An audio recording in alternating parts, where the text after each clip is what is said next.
Before we get started, I would like to go over a few housekeeping procedures. I know Tom Sullivan's jumping on as well. Okay, perfect.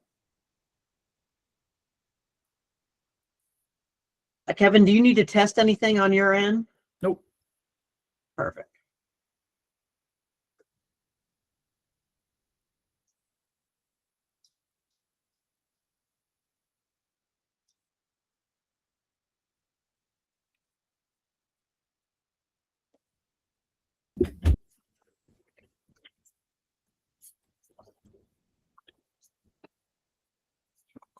Kev, was Bo Bichette in the clubhouse yesterday?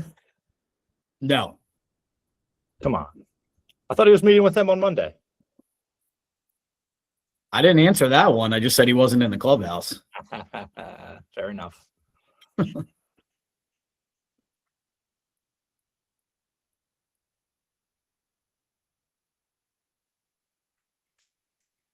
Matt, you can probably get going. I know he was driving in. I talked to him like 30 minutes ago. Okay, perfect. We will go ahead and get started. Before I make the introduction, I'd like to just go over a few housekeeping procedures. Firstly, today we are recording this session, so if you need to refer back to it or want to share it with any of your colleagues who weren't able to join this morning, it will be available on our YouTube channel later this week. If you're not actively asking a question, please stay on mute so the presentation is not interrupted.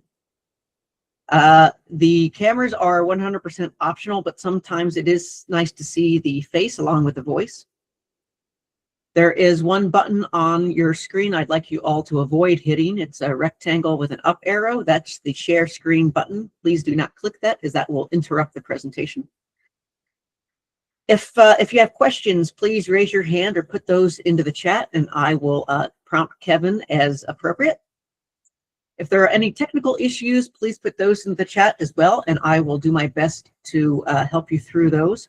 Just be aware that most of the time the technical issues stem from your own Wi-Fi connection. And finally, if anyone has dialed in today via telephone, please send me an email at mfrey@pgahq.com so we can get you your PDR credits for this morning. So with that, I'd like to introduce our presenter this morning. Kevin Beal is the Phillies Senior Director of Business Development and Suite Sales at Citizens Bank Park. He joined the club as a sales representative in 1999 before taking over the suite sales department in 2002 and eventually business development in 2016. As the head of Phillies business development, Kevin oversees all non-game day events and concerts at Citizens Bank Park, as well as relationships within the sports complex, mainly with the Philadelphia Eagles and various Phillies alumni. Some of the most notable concerts that he has worked on are Billy Joel, Paul McCartney, Jay-Z, Bruce Springsteen, and Elton John. In addition, Kevin leads the Phillies suite sales department, working with some of the Philadelphia's largest companies. His oversight it includes the sales and operations of all corporate leased suites at Citizens Bank Park. Kevin also sits on the Phillies Governing Council with Aramark. He was born in Philadelphia and grew up in Lower Merion and received a bachelor's in English at Randolph-Macon College in Ashland, Virginia in 1999, and currently lives in Wynwood with his wife, Jennifer, and 3 kids. Kevin, it's all yours. Thank you. I appreciate you guys having me. We also have from our office, Tom Sullivan, on our sponsorship team. Tom can certainly weigh in on his background as well, but he and I have worked both going on our 27th season with the Phillies. So once again, happy to be here this morning. Appreciate everyone hopping on, and honestly would love for this just to be kind of an open dialogue. Matt Walbert had reached out to me and asked about interest in Tom and I getting involved. We've been good partners with Matt and his team for a few years now. And so obviously wanted to oblige and happy to be here and really talk about whatever, you guys see best fit. I know Matt Walbert, when we first started talking, one of the things we talked about is hospitality and just some of the things that I think we're all, at the end of the day, we kind of joke internally, we're in entertainment, just like you guys. There's a lot of people, at least from Tom's and my perspective, that are way smarter than us out there saving the planet and all sorts of stuff. I would assume, and certainly don't want to make that assumption, that we have competition daily, just like you guys do, with the Eagles and Sixers Flyers, and where people are spending kind of some of their advertising money, their hospitality money. And for us, one of the things that's been instilled in kind of our Phillies culture is how do we separate ourselves from the other teams in this city and nationally. If Tom's dealing with a huge sponsor, for us, it's really learning how to create experiences that the client can't buy, that really we provide the only access to that. We're big believers in relationships, and ultimately understanding, that we can't control what happens on the field. As much as I'd love to say, Bryson Stott will hit 300, we can't control that. We can control everything else from the second someone leaves their house and the experience they have with parking, food and beverage, being at the ballpark, and then when they obviously leave. So that's kind of our constant goal, whether it be a season ticket holder, or a suite holder, or a sponsor. And then we can kind of get into some of the things that we do from a client entertainment standpoint, but want to throw it over to Tom, see if he has anything to add. Yeah, thanks, Kevin. Great opening remarks, and thank you to everyone for allowing us to be here today. Matt, great job with Kevin's intro. And Kevin's kind of like the Scotty Scheffler of the Phillies, and I caddy for him, so I figured out that I can make a pretty good living caddying for Kevin here at the Phillies. No, but jokes aside, as Kevin mentioned, I'm the director of corporate partnerships. Kevin's department and our department are kind of one big sort of arm of the Phillies, where we work together with our corporate partners, our suite partners. And as Kevin mentioned about competition and what we can control, you hit it right on the head, Kevin. Like, we can't control wins and losses. We can't control postseason, World Series, championships, etc. But we can control the fan, the customer, the client experience from the moment they enter the ballpark to the moment that they leave. And what we try to do is create a top, a best in class sort of experience where people just, we win 10-0, we lose 10-0. They leave having a great time and a great experience, and they feel great about the Phillies. So. Yeah, and I think, we'll kind of lay out one big example for us of where we like to try to separate ourselves, as I'm sure, as we said in the beginning, that I think all of you guys are trying to do, of separating yourselves ultimately from other clubs and create that experience that if someone thinks where they're going, they don't even think twice. They know they're coming with you. One of the biggest things that we do is a trip to spring training for all of our clients, and we do 3 straight weeks, basically rinse and repeat. But it's an all expense paid trip for 2 people to go down to Clear. We're based in Clearwater, Florida, which is about, for those of you that are not familiar with it, about 20 minutes south of Tampa, 25 minutes. And I think for us, first and foremost, the beauty of that trip is that the games don't matter. We've kind of toyed around over the years where you take people on postseason trips, you take them on regular season. And this is no disrespect at all, but the Eagles and Flyers, Sixers do in-game stuff. We just found for us that doesn't work as well, because ultimately we don't want that experience to be judged by what happens on the field. And spring training, once the 4th inning happens, all the starters are out anyway. So it really does become about the guest coming down. And our goal is from the second they leave Philadelphia that they don't, pay for anything. We take care of the whole trip, but really take it as an opportunity to let themselves be entertained. These are all CEOs that we're hosting, as I'm sure you guys all have very, high-end clients that are coming to your courses and that you're kind of taking care of daily. And so this group, it's an opportunity for them to kind of kick back and enjoy 4 days down in Florida. And some of the networking we've seen that's been done on these trips, I think, has kind of put us above in terms of league standards. We have consistently the same amount of people coming every year. It's one that people now, all the CEOs are carving out their time, asking us when it is. And it really, once again, we're not doing anything that's earth-shattering down there. We're just hanging out, and we're taking them golfing. We're taking them to the game. We've made little decisions over the years, and I'm sure you guys all kind of go through this as well when you have your member guests and all that sort of stuff. For years, we would struggle with gifts. on this trip. And we would give sweatshirts, a hoodie, a quarter zip. And it just became, one, all these clients can buy those whenever they want. Two, the amount of people, as I'm sure you guys deal with, exchanging sizes, or they want it for someone that's not there. We finally decided a couple years ago to give them a gift card to our team store down in Clearwater. So they, at first it was funny. I think people respond, wait, there's no gift bag and all that sort of stuff. And now they go to the team store. One, do they not only spend, and we give them a discount, but they spend way more than ultimately what we give them. So it works out financially for us. But two, they're able to shop for their kids or a friend or a coworker. And so I think little things like that, I know, as I'm sure you guys deal with all the time, gifting has become such a big thing. And we've kind of tried to get away a little bit from just your normal wearable, even though people love that, and really creating experience. We've spent a significant amount of money recently with some of our former players, like Ryan Howard, Cole Hamels, Chase Utley, that they're now ambassadors for us. So instead of maybe someone getting a gift one year, they get to golf with Cole Hamels. And those 4 hours golfing and having lunch or dinner are going to go so much further in that relationship building than necessarily, sending them a nice gift for $100. So that really has become a key part for our trip to Clearwater. That's kind of like what I would say is our anchor for all of our client entertainment throughout the year. I think, Tom, you can talk a little bit about our giant golf outing that Tom and his team do a great job running. Yeah, thanks, Kevin. And spring training is definitely probably the biggest sort of client hospitality event that we do annually. And as you mentioned, everyone's busy, right? Everyone that we deal with, the CEOs of the companies and sort of the chief marketing officers, but they always are looking forward to the trips in March.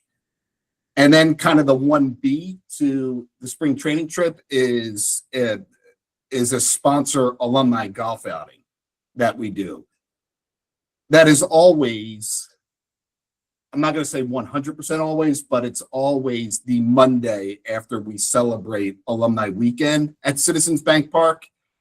It just makes sense because all of the alumni are in town for the festivities that weekend. So it's, we invite all of our partners, all of our sponsors, some suite holders, and we have close to 200 golfers for the event. Not to get into the the nitty gritty, but we play fivesomes and we use 36 holes, and it's just you're out there. But the last thing our golf outing is about golf. It's about the day. We have people that tell us that they play in maybe 2 or 3 golf outings a year, and they're really not golfers, but they will never miss the Phillies golf outing. So we're proud that we've created an experience that people enjoy from start to finish, and they want to do it year over year over year over year. I mean, it's just, I played in a fivesome with Mike Schmidt, I played, like Kevin mentioned, like Jimmy Rollins is also an ambassador, and Ryan Howard. I mean, there's Phillies players from the 1980 World Series champions, the 2008 World Series champions, the 93 National League champions.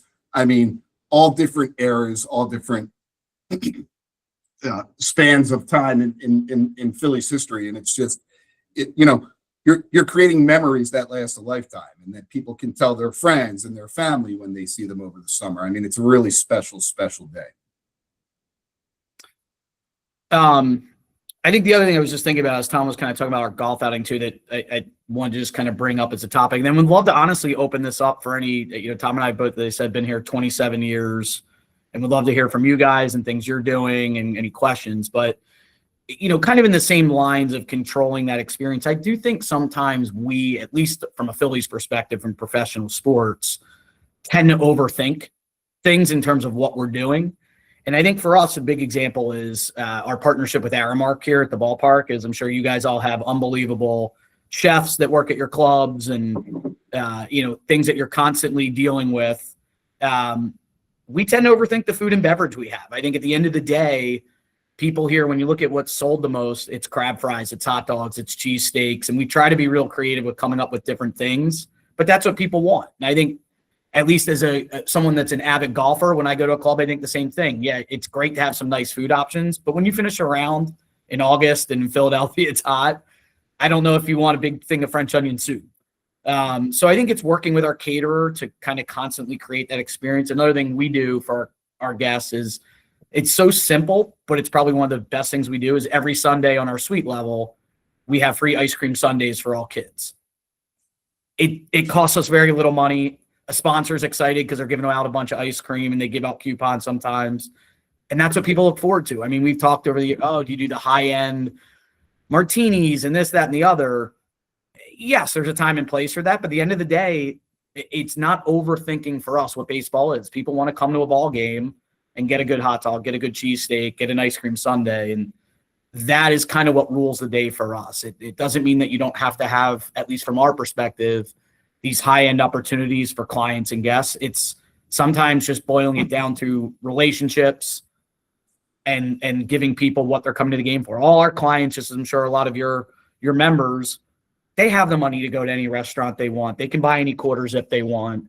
It's how do you constantly give them that atmosphere and access to things that they cannot buy. So that's just kind of an overview from a Phillies perspective of how we view our hospitality, our game experience. You know, we're always looking to get better. It's what, you know, I think Tom and I jumped at this opportunity just to hear from you guys and what you're doing. Because at the end of the day, as I said, we're all entertainment. You know, the goal is when people come to, whether it's your course, our game, is to kind of escape their reality for a few hours, whether it be a business meeting, whether it be with friends, family. That's kind of the goal for all of us, is to provide that getaway.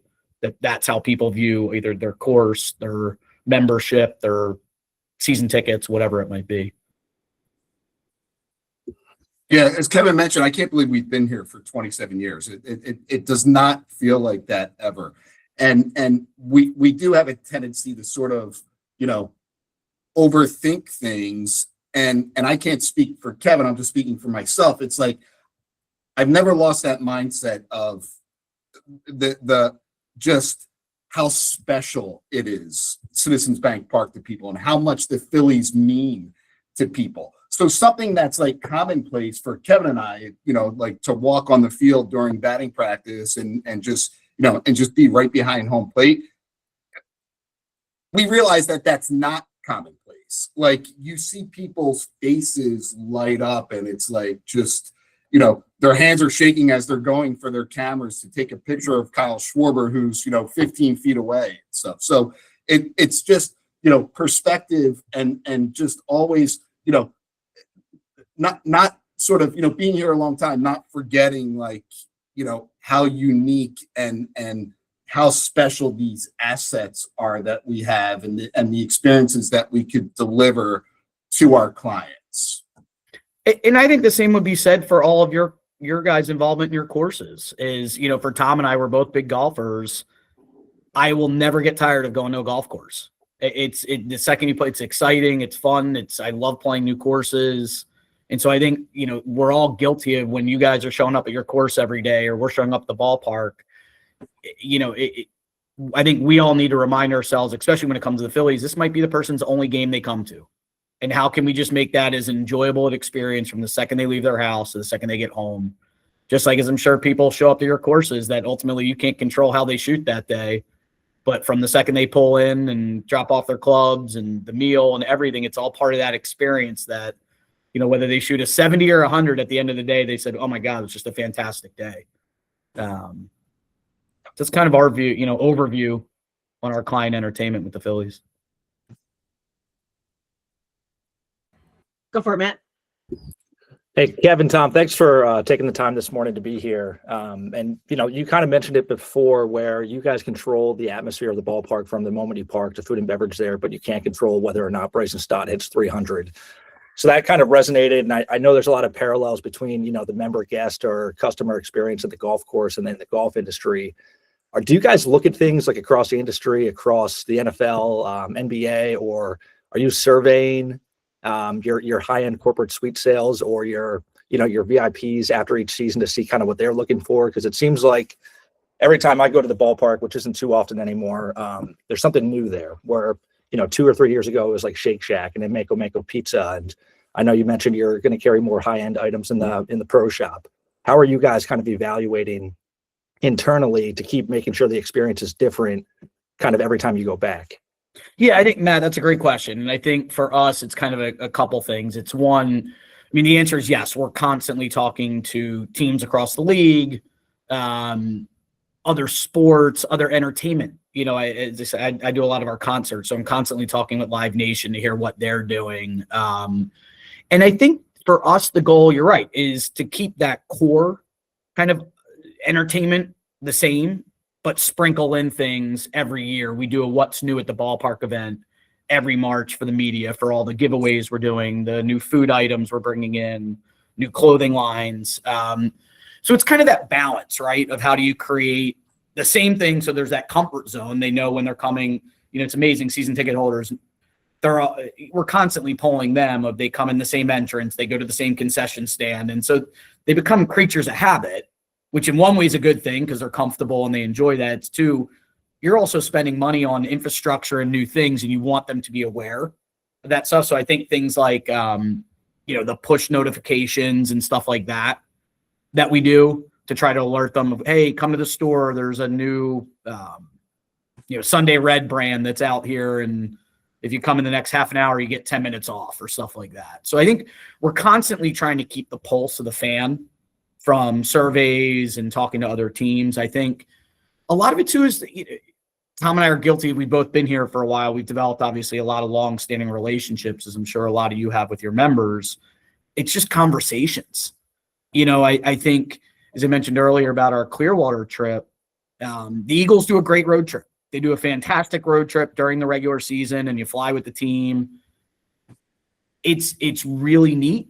When they lose, it sucks because you're waiting around for 3 hours for the team to get on the plane. It's kind of a quiet, miserable, so that allure wears off. So when we started looking at trips and saying, okay, well, we've done Clearwater forever. Should we mix it up? Should we do an in-season trip to Chicago or something like that? We kind of look back at what our client feedback is and say, let's just stick to spring training. So how do we then, make spring training a little bit different? Last year, and Tom knows this about me, I'm never content with doing the same thing every year. Last year, we ended up doing a Q&A with John Middleton, Rob Thompson, and Kyle Schwarber for our clients. They loved it. Like, that's something that none of them can buy. It was intimate. It was fun. It was different. I think going back to gifting, and we'll reach out our team and see what other teams are doing from a gifting standpoint when they're doing gifts. And one of the things we realize is, as I'm sure you guys, so many people do holiday gifts. All these companies are doing holiday gifts. And so a couple of years ago, we thought, a lot of times it gets lost in the shuffle, right? People are away for a week, 2 weeks, they come back.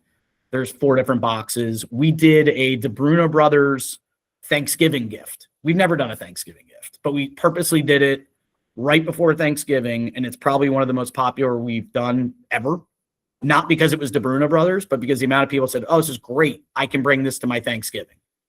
And so we put like a Phillies cutting board in there just to put some of it, but it was more just, I think sometimes we're so guilty of doing what we think the clients want instead of just listening to what they may want. And so I think that's where we've kind of tried to train ourselves to constantly really listen to what the guests want and what they want that experience to look like, and then do our best to make that happen.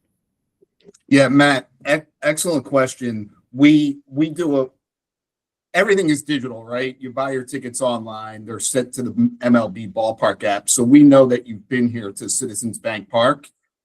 After the day after the game, you get a survey from the Phillies to rate how your customer experience was at the ballpark. Now, there's 40,000 fans here. I don't know the metrics on, is it 1% that fill out the survey? Is it 2%? But you do that 81 times, you do get that feedback, right? The customer experience, we want that feedback. But, our owner, our managing partner owner, John Middleton, wants the feedback from the fans. If you've all been to games, you'll find John walking around the 400 level, just interacting with fans. And some of them don't have any idea who he is, and some do. And he wants to hear what the fans have to say when they're in the ballpark. And he takes that very seriously. So much so that we have a committee. It's called SAUCE. It's called Strategic and Analytic Understanding of the Customer Experience. So there's a committee within the ballpark, a lot of smart people. I'm not on it. Me neither. And they're constantly sort of, evaluating the customer experience and the fan experience. And we're never like, you know what, this is perfect. We're great. We're doing it just the way we should be doing it. We're always evolving. We're always getting better. Like Kevin mentioned the concession offerings, and you mentioned that too. You mentioned Shake Shack and Mango Mecca. We have that whole kids-centric yard out there in sort of right center field, a wiffle ball field, an ice cream bar for the kids, a rock climbing wall. Citizens Bank Park is pretty old, right? It's the oldest ballpark in our division. It doesn't feel like it is. You walk in here and you're like, wow, this place is 21 years old. It needs a little bit work. And I think that's due to what we're talking about right now, is just the fan experience is paramount to the Phillies organization, right? Like, you could have a great team, you can win 100 games during the season, but if you don't have a great time when you're at the ballpark, you might not come back in May when the weather's not great and the kids have school the next day. You know what I mean? Like, obviously we have a great product on the field, but I also think we do a great job in the customer service department and the fan experience department. And that's why we average, the 3.2, 3.3 million fans per season over the past few years. I think one thing too, just to follow up on what Tom just said too, is this will always stick with me. Our former president, who's since passed, David Montgomery, was really part of kind of paramount to the culture that exists in this organization of the fan first experience. And I'll never forget when we won the World Series in 2008, we had, a town hall meeting kind of a month or so after with the whole organization. And David's basic messaging was, if you think you treated people well now, you have to do even better next year. And I think a lot of people are guilty of, oh my God, that's the pinnacle of our careers. You won the World Series. I think a lot of people's mind, oh, we can sit back and do whatever we want. His point was, you could just as easily go out next year and 5 guys are hurt and you lose 100 games. And so the way you treat people matters. And I'll never forget that, because I think there was kind of this, I'm born and raised Philadelphia, and we win in 2008, first championship in 25 years for the city. There's this kind of weight lifted off your shoulder, but then internally it's, all right, enjoy this for a week, but now we're going to go back to acting like we lost 100 games. And I'm sure you guys want to mimic that too. You can't control the weather. If it's a bad summer and tons of rain, you still want people to have that great experience when they're coming and waiting to get on the course or hitting balls or in the pro shop, getting something to eat, whatever it might be.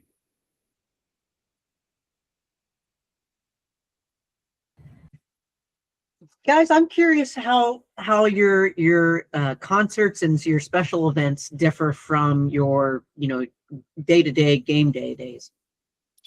So we have a non-game day events team. For us, from a purely kind of business standpoint, they're extremely important in the sense that they are not protected by revenue sharing.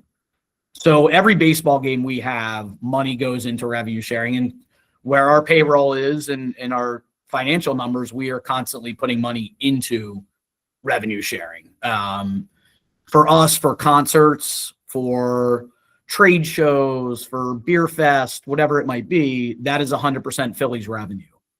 So it's extremely important for us. It's a much smaller kind of group that handles that, because a lot of times you're dealing with, for a Phillies game, there's a couple thousand people that the Phillies are, in a sense, responsible for, from our day of game employees, Aramark, to put on that event. When we do a concert, we're working with a third party like a Live Nation or an AEG. And so they supplement a lot of the staffing. And then ultimately we handle kind of just security, food and beverage, that sort of thing. But it's extremely important for us. I mean, it's, yes, the main events here are 81 baseball games and hopefully the postseason, and this year the All-Star game. It's how do you kind of benefit and utilize the ballpark the rest of the days, because that's the majority of them. And so we're actively trying to get, right now we're talking to FIFA, trying to figure out how we can host events when there's soccer games over at the Link. I mean, it's really trying to utilize this facility. If you're going to spend all this money to upgrade the facility, you might as well utilize it. Great. Go for it, Michael. All right. Yeah, Kevin and Tom, thanks so much for joining us today. I really appreciate it. Michael Schenk from Wilmington. I'll hit you from two questions here. One, I'm curious about how the two of you take this idea of hospitality across the entire team. So staff training, I'm not aware of how big your team is, but how do you create that culture within the entire group? And then also, as two avid golfers, if you were going to step into our role, how would you take what you know as hospitality professionals?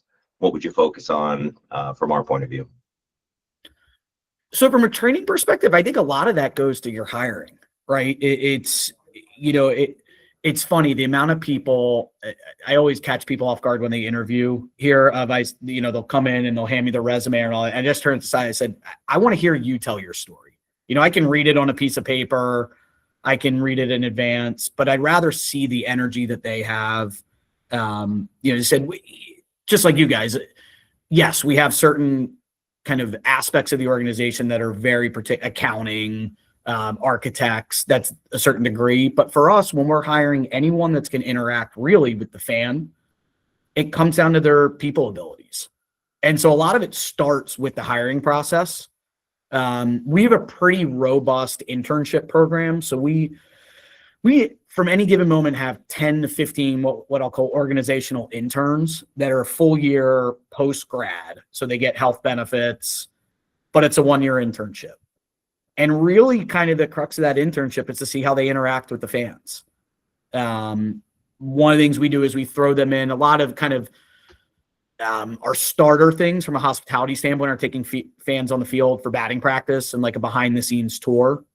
And so we'll throw them right into the fire and have them do it and really just see how they interact with the guests and challenge them to say, look, we're not looking to spend money. So get creative in coming up with an experience for a client that doesn't cost the Phillies money. But it's amazing how people still love to see their name on lights, in the fan division. That costs us nothing. So welcome so-and-so. So I think, Michael, to answer your question on the training, a lot of it comes in the very beginning of just, explaining to everyone. We literally directly across from my office, we have a giant closet that we keep all our giveaways. And just like Tom said, for us, we see giveaways all the time, but you don't realize what that might mean to someone to give them a bobblehead or something that we see is so minimal.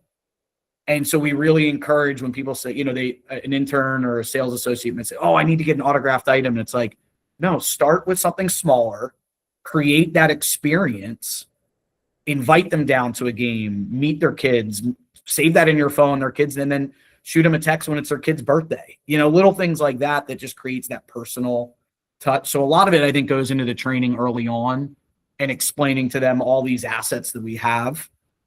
And that don't cost, it's easy to go say, okay, we'll go buy someone a $250 sweatshirt at the store. But how do we maybe create that without spending the money at first? Tom, I don't know if you want to weigh in on the second part or. Yeah, no, spot on the sort of like interview process and the hiring process. Sort of dealing with hospitality, you get a feel for that. And as Kevin mentioned, I'll just say it again, it's like, yeah, I could read your resume and I know that, it's very professional. I'm sure you use a little chat GPT to get some good nuggets in there as well. But I really want to sort of, evaluate the candidate and maybe create scenarios like, how would you handle this or how would you handle that? And, just me personally, it's hospitality can mean so many things, right? There's things where we just have to invite people to suite 1, which is our most luxurious suite at the ballpark, and it's easy and it's done. But hospitality is also the entire experience that you have here at the ballpark. Kevin mentioned on a Phillies game day, we have about 600 Dave game employees, right? If you're here at the ballpark and you're a fan, you're inside Citizens Bank Park, you don't know the difference between Kevin Beal, who's been with the Phillies for 27 years, and this day of game employee that works for the Phillies from April until October. There's been times, leading by example is what I like. There's been times where I'll be walking around the concourse or I'll be walking around the suite level and somebody has a problem. And if it looks like it's going great, terrific. They have it covered. If it looks like it could use some help, I'm going to step in. and say, hey, what's going on? And, you know, how can I help you? What's, you know, and I try to meet as many Dave Game employees as possible during the year, because I feel like when they make a connection with the front office, they become an extension of the front office. You know, they know Kevin, they know Tom, and you know, and we talk to them about the fan experience and the customer experience. And if there's anything that we can help you with, you know, I get texts from people during game days. Hey, Tom, you know, I'm down here at guest services with someone, and they said they were supposed to pick something up and they don't know where to go. And it's like, I'll be right there. So it's just sort of, you know, hands-on, all in. You know, I'm a sales guy. I sell sponsorships for the Phillies, but I see my role here as more than that. I'm just, it's like, even though it's not in my lane, you know, this particular issue, I'm going to get involved and do what I can to make that customer experience, to make that person feel like they're getting sort of top class A+ hospitality when they're here as a guest in our ballpark. As far as stepping into your role, Michael, I'd be overwhelmed. You know, I really don't know how to answer that question, other than sort of, you know, similar. If you're a superintendent, if you're a PGA professional, any of your members, any of your guests has a problem, it's like, hey, I might not have the answer, but I'll work on that for you. I'll find out. If somebody wants to talk to you about the, you know, the menu and the food and this, it's like, okay, you know, I'll relay that info. They might not know who the chef is, or, you know, this, that, like, it's just, it's, we can help regardless of what the problem is, what the issue is, and what our role is. We can help. One I think Tom used a great word too, is it for you guys, I would assume it's the same as us. Like, everyone that works for you and at your courses is ultimately an extension of your brand. And, you know, it is abundantly clear. Tom and I are both avid golfers. We've been very fortunate to golf a lot in our life and play a lot of great courses. It took me years to get comfortable when you get invited to a really nice private course and you pull in, you're not quite sure where to go and, you know, where to find the right locker room attendant, and you want to be respectful and, you know, all those sort of things. And to me, you know, and I can't speak highly enough about Matt and his team, like, that's the culture that they've created at Liberty Hill. Is you show up, and from the second you walk in, it's just nice people that you don't feel intimidated to ask a question. You feel comfortable to just say, hey, never been here. I'm supposed to meet so-and-so, the member, you know, can you guide me to where I should be going? And that, to me, it's the extension of everything you guys do. Because ultimately, as we said, we can't control the Phillies' wins and losses. You guys can't control the weather or how someone shoots in a day, but you can control everything else in between. Yeah, appreciate that. Thank you both. Yeah. Guys, I'm curious. You've talked a lot about your teams and you know, providing the best possible customer experience. How do you keep your team members involved, whether it be in season or out of season, with, you know, coming up with new ideas, or maybe visiting another team and seeing how they operate? Can you talk a little bit about that? Yeah, I mean, for me, with my team, they go to a couple conferences a year. You know, that's not only baseball, but it's literally it's college, it's pros. I think a lot of them is you want to help them, you know, create an experience that they would want to do themselves. So they take a personal interest in it. We're very fortunate that for here, kids are very welcome. And for me having 3, Tom having 2, you know, and we, just like you guys, we spend a lot of time away from home. And so I think for us, you know, I have kind of my number one person, just had her first child a year ago. It was really important to work with her on kind of that home and work-life balance, so that when she was here, she was focused, but also knowing, you know, we're fortunate. We have for example, a suite at the Eagles. She went to East Carolina. It's like, hey, here's 4 tickets to the East Carolina game. You know, so now she feels part of that. Once she gets to experience it kind of as a guest, so can go through exactly what, you know, they're experiencing as a guest. The other thing that we just brought back, and I'm glad we did, because Tom and I did this when we were both young associates, is we will literally take staff and send them home in the middle of a day on a game day, and they will come down exactly like a fan. They will get tickets put in their app. They will get general parking. The tickets are sometimes are a premium level, sometimes are in the upper level, and they will literally buy food at concession stand. They will wait in lines, and they will go through the entire fan experience. They are not allowed to use their badge. They're not allowed to wear any, so they are a fan that night. And then they write up a report after the game on what they experienced, from parking lines to, so if you guys ever have opportunities like that to give an employee, hey, you're going to get one free round and we want you literally to go home, whether it's booking the tea time online and that experience, and go through everything and then give really honest feedback on their experience, I think is really important. Because you're just going to see it in a different light. Tom and I, our kids are so friggin' spoiled. It drives me insane. But now that two of mine are teenagers, I just want to give them tickets in the upper level and say, good luck, see you at home.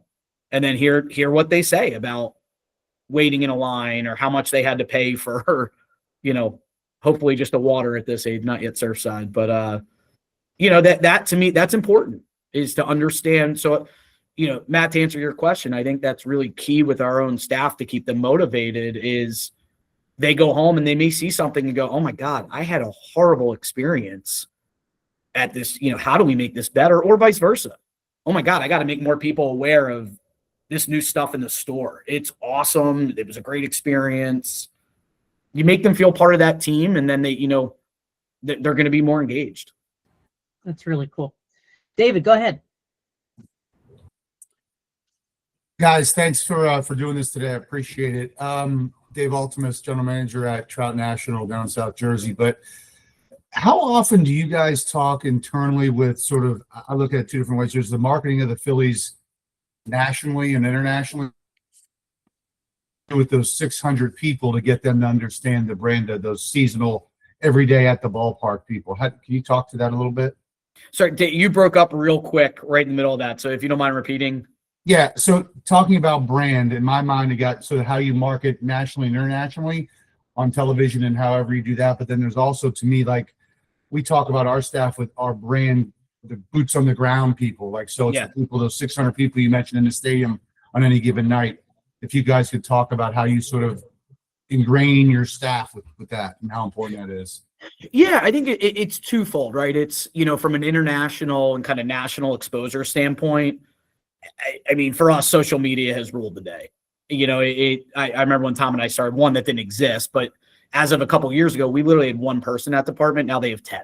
I mean, we literally have a person for Facebook, a person for Instagram. So you've got kind of that external stuff is almost taking care of itself. I don't know where we stand now. I know we're in the top, but in like 2022, for example, we were the #1 search sports team on Google. Now, that was the year we made kind of an improbable run with the World Series. I think from an internal standpoint, once again, for us, it's about engaging everyone early. Tom put it perfectly. With our suites, for example, it took us a while. We did not always have the best relationship with our suite attendants who worked in the suites. And all of a sudden we realized they're spending 3 hours with these clients every single night. They're in there way more than I'm in there. And so we started working with them, and we came up with a reward program that once a month there's kind of an attendant of the month. And it's just little things. It's voted on by your peers and keeping them engaged. We'll bring in an announcer to speak to them, and they all of a sudden feel like they're part of the team, instead of just kind of working behind the scenes. When Tom McCarthy is giving them kind of some insight or some little tidbits from the road, they love it. And so it's kind of, I think we're all so close to the action that we tend to get guilty if we don't think about what other people that maybe work for us aren't as fortunate to get to see. And so it's how do you include them? And so that's one of the things we try to do is, when we do pre-sales for concerts, we'll include our day of game employees. We didn't used to do that. But now all of a sudden they feel like, okay, because I work for the Phillies, there used to almost be this divide. You'd hear someone say, I work for the Phillies. And it was like, unless you were full-time, there was just this, oh, well, but they're, as Tom said, they're just as important. The person that works that section, the person that's working the food and beverage cart. And so now that we include them in things like pre-sales, they feel like they're part of the team. So I don't know if you guys, for your staff, for example, ever do, discount maybe your pro shop, Well, maybe they're included in that. And now all of a sudden they're fighting for your brand more because they feel like they're part of the team. And so that to us is that to me, in terms of marketing, it kind of takes a life of its own when they feel like they're part of it and really what the Phillies brand stands for. And when you get Tom McCarthy or Preston Mattingly, give them a little inside tidbit, they could probably find on Twitter, but they feel like they're getting that inside scoop. They just feel more part of the team and they're going to pull in the same direction. Yeah, David, it's a good question.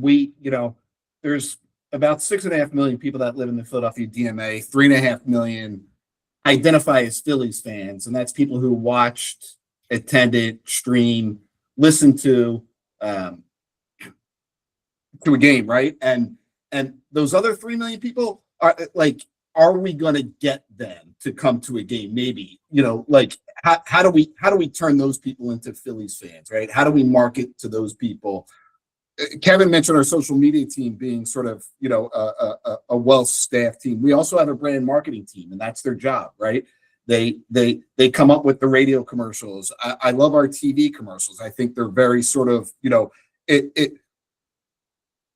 it ties into the emotional side of baseball, right? There's commercials with little kids. There's commercials with, 20 to 30-year-olds that shows the excitement.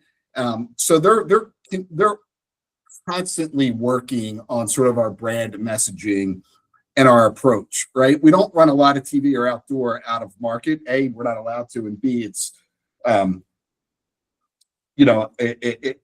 lot of people from Milwaukee aren't going to come. They'll come to Citizens Bank Park, but they're not going to come to watch the Phillies play. The Rays. They'll come and watch the Phillies play the Brewers, and we see that. I think we're doing a good job marketing because it's not overwhelming, but every home game, I see people from the visiting team at Citizens Bank Park. I mean, I remember one time this year, I was down talking to a buddy, and there were 2 Brewers fans behind them, and they were super nice people. And I gave my buddy my card. I was like, hey, buy those 2 people a beer or whatever. And I went down to see him later, and they were like, it was like the best time they ever had in their life. And they're like, Philadelphia is great. Philadelphia. And in my head, I'm like, yeah, well, you know what? Why don't you go to an Eagles Cowboys game next time you come into town and see how that goes? It's important for us, right? And our brand messaging, it's kind of, they joke around. It's like, we're kind of in a good spot with our product right now. We have some superstar talent. We've been to the postseason 4 straight years. We won 96 games. So, they joke around and be like, it's all the great advertising and promoting and branding we're doing. That's why we drew 3.3 million fans. And it's like, well, yeah, let's not forget when you guys weren't doing such a good job in 2015 when we were drawing 2 million fans, right? But that's when they have to work harder and lean into sort of like just the experience at Citizens Bank Park. It's Kevin mentioned way earlier. It's a competitive, like we're competing for people's sort of entertainment dollars, right? There's a lot of options out there, and we know that. And it's like we want you to experience this and have the best time of your life with your family, with your kids, with your friends, etc. But I also think just the one that just popped into my mind too that's important because you guys all deal with this as well was Tom mentioned our marketing, brand marketing is logo consistency. Is years ago we have so many different logos from being around since 1883, the script logo, the bell, the P. We didn't have a style guide. Now we have a style guide that is very specific on when we use, you think about obviously some of the most kind of famous logos of the New York Yankees. You see that logo, what that means. And so I think that was important for us was to get a little more consistent on the logo being used, which logo it was.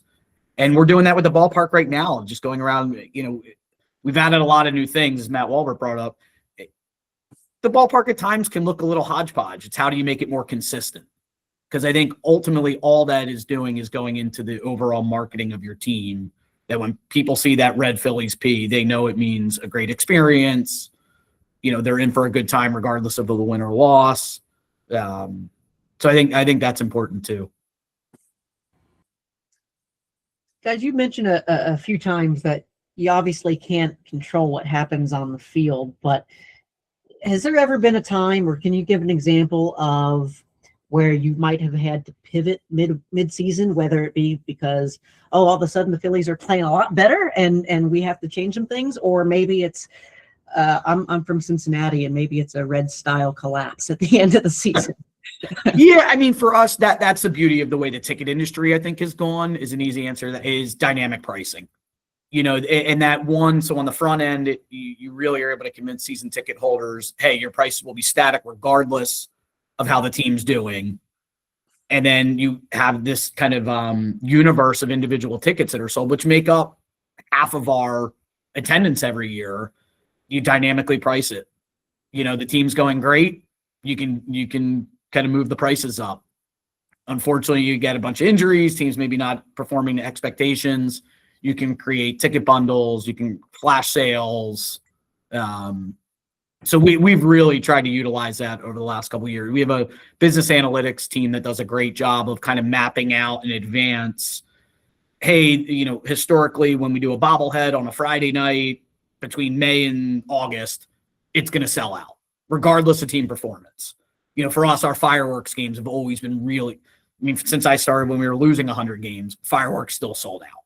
So that's going to be a popular game. So it's really, how do you kind of look at, one of our former VPs of marketing who retired last year would always say, it's 81 squares. How do you maximize each square? Just like you guys, obviously, we each have a season. And how are you guys capitalizing on the second that golf season starts to the second it ends? Each day is an opportunity to get a new member, to get a new fan, create that experience. Yeah, Matt, I see we're all in this together, right? It's like, you go back to 2022 before the season started, the Phillies hadn't made the playoffs in what was it? 2011 was the last time. So it was like a 11-year drought in the playoffs. All of a sudden, we find ourselves in a position where we're going to have to prepare for postseason. So Kevin mentioned tickets. It affects tickets. It affects suite sales. We have to send out postseason suite invoicing. We have to send out, and then sponsorship. We have to prepare for the best case scenario, right? Now we have rally towels to sell to clients and generate more revenue for it affects operations. It's like, okay, all these people are probably planning for vacations in October, and no, we're going to need you here at the ballpark. So yeah, you have to be nimble. You have to sort of expect the unexpected and be prepared. And as much as you are prepared, there's probably always something that will arise that it's going to be new for all of us. Excellent. Thank you. Any other questions from the group?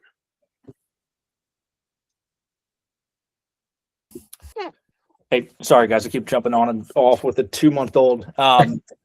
Hey, outside of the formal, I guess, surveys that you send post game or sending out, getting feedback from your kind of ballpark day of staff, which I think is awesome. When you guys host clients or customers or suite ticket sales on the golf course, and it might be an experience with Ryan Howard, or if it's whether it's not, do you get feedback organically that's not kind of in that that formal sense? It's always a goal of ours to play golf with more members, and especially when we get off property and it's not a conversation in the golf shop, first tee, staging area, end of year survey, we get a lot of great feedback kind of in that one-on-one setting over the course of 4 hours. Do you guys kind of get that where you take back to the ballpark and you look at things internally as well?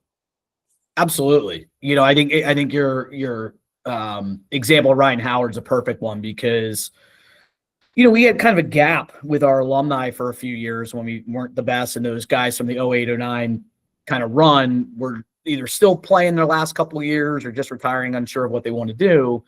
And as we've kind of grown our alumni program, which people love to golf with these guys, certain guys are better than others. And so, I think a lot of that just comes down to relationships that after they play with Ryan Howard or Jimmy, we'll kind of pull them to the side and say, hey, how did you enjoy your experience? Give me honest feedback. And some will say, wow, that player was so great. They were so open, or they were on their phone the whole time. I really didn't feel like they were paying attention to me. So yeah, I think that stuff is really important. And that's, I think that just comes down to relationships and not being afraid to ask the question, that if they come back, you want that honest, true feedback, because that's the only way you're going to improve and get better. Yeah, I mean, I think from like playing golf with an alumni and inviting, our biggest suite partners and our biggest sponsors, it's I know we talked about spring training and we talked about the golf outing.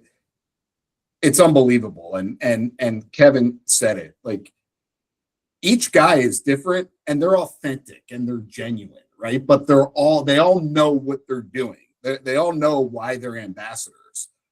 But real life example, I had a meeting on Friday with a client, and a story came up about how Jimmy Rollins played the last 5 holes barefoot because he couldn't putt and he needed to ground himself into the earth and stuff. So this happened a couple of years ago, but the fact that my client remembers this and still talks about it to this day just tells you the impression and sort of the memory that you created and the experience that was created that day. So it's I shouldn't say unfortunately. Unfortunately, we don't get anything but sort of 11-star feedback. I can only speak for myself on the sponsor alumni sort of outing. Play not like just the individual outing. Go out there, play 18 holes. Have a drink afterwards, take some pictures, tell some stories. But there was a time where it was, like the 08 guys weren't available, right? But now having this sort of core of world champions has been a game changer for us.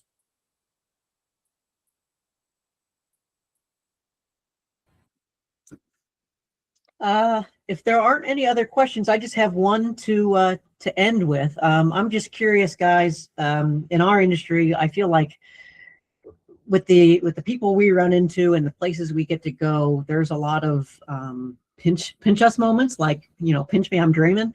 Talk about one of your favorite pinch me moments. That's a great question.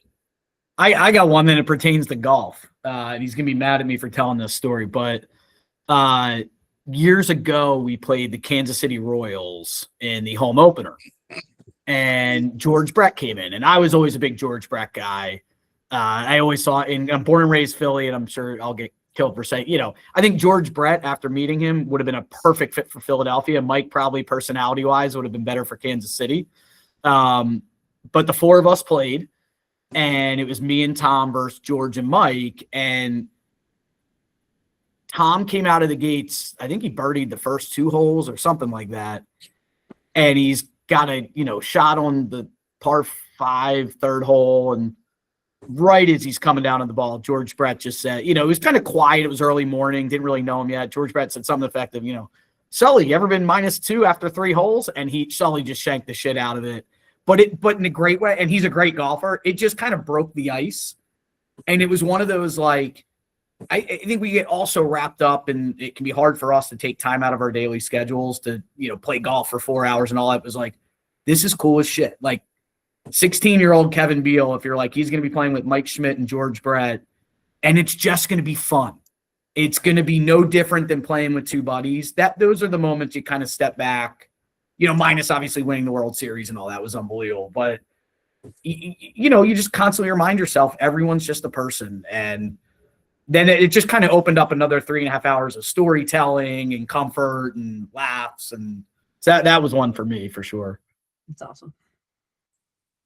Agreed. Yeah, you and I haven't looked at each other too many times and said that. Like, do you believe we're playing with 2 Hall of Fame third basemen in Major League Baseball? Maybe, definitely in the top 5, 2 of the top 5 third basemen of all time in Major League. It was pretty wild. And like Kevin said, George Brett, like 3 holes in or whatever, was like using some colorful language with it, like joking with it. Like, it was just, he just immersed all in, and it was just, it was a special day. We ended up losing. Yeah, we did. Can't win them all. Well, gentlemen, thank you so much for your time. We really appreciate it. That was really interesting and a lot of good information. We really appreciate it. Well, thank you guys. I mean, keep doing what you guys do. It's as much as you guys live it day to day like we do. For us, anytime I show up at a golf course, it's a fun day, and you're not at work. So just don't lose fact of that we're coming to your place to enjoy the day, regardless of what's going on in all our lives. So appreciate everything you guys do. We live in such a great golfing area, so we love it. Thanks, guys. Go Phils. So Thank you. See Thank at the you all. ballpark. Guys. thanks. See ya.